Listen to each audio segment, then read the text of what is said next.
کہ وزیر اعظم اور وزیر اعلیٰ تو کہتے ہیں پی ٹی آئی کو ختم ہونا چاہیے، وہ ہاتھ توڑ دیں گے جو ہاتھ اٹھے گا، اور وزیر اعلیٰ کا یہ خیال ہے کہ یہ ایک فتنہ ہے، اس فتنے کو ہم نے ختم کرنا ہے. لیکن اس کے برعکس رانا ثناء اللہ صاحب جو ہے وہ کہتے ہیں کہ نہیں، ہم ایک جماعت ہے، ہم اس سے بات کرنی چاہیے. خواجہ سعد رفیق صاحب بھی کہتے ہیں کہ جی تحقیقات ہوں، جوڈیشل کمیشن بنے، تحقیقات ہوں، چیزیں اس طرح سے، اور جماعتوں سے ہمیں بات کرنا چاہیے. اس کو ہم کیا سمجھیں؟ یہ مکس سگنلز کیوں آ رہے ہیں؟ یہ کنفیوژن ہے یا بالکل کوئی اسٹریٹجی کے تحت یہ سٹیٹمنٹس آپ لوگ دے رہے ہیں؟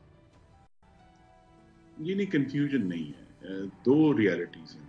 ایک ریالٹی یہ ہے کہ جن ہاتھوں کی بات کی گئی ہے ان ہاتھوں نے 10 سال پہلے اسلام آباد میں پارلیمان کا جنگلہ گرایا تھا، سینکڑوں اسلام آباد پولیس کے اہلکاروں کی ہڈیاں توڑی تھی، پاکستان ٹیلی ویژن پر ڈنڈے لے کر قبضہ کیا تھا، اور اس وقت بھی 126 دن کیپٹل کا جو نظام تھا اس کو مفلوج کیا تھا. پھر انہی ہاتھوں نے 25 مئی 2022 کو اسلام آباد میں آ کر درختوں کو، میٹرو بس کے اسٹیشنوں کو آگ لگائی.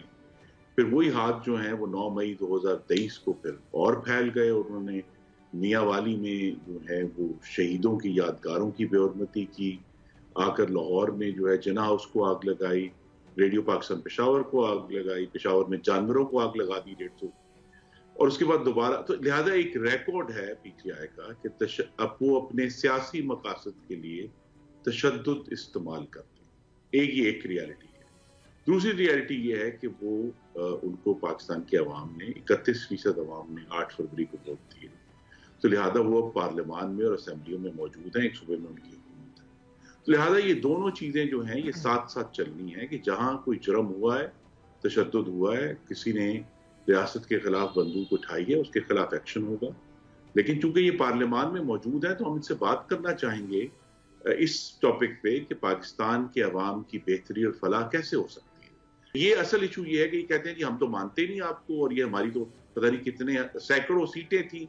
اب یہ ساری چیزیں ایسی ہیں جن پہ اب الیکشنز کے 9 مہینے بعد جو ہے کسی بھی چیز کے شواہد سامنے نہیں آئے. 10 سال پہلے بھی مجھے یاد ہے دھرنے میں ایک دن جس دن کچھ پولیس ایکشن ہوا تو اگلے دن ان کے جو قائدین تھے وہ اسلام آباد کے ہسپتالوں میں لاشیں تلاش کرتے پھر رہے تھے.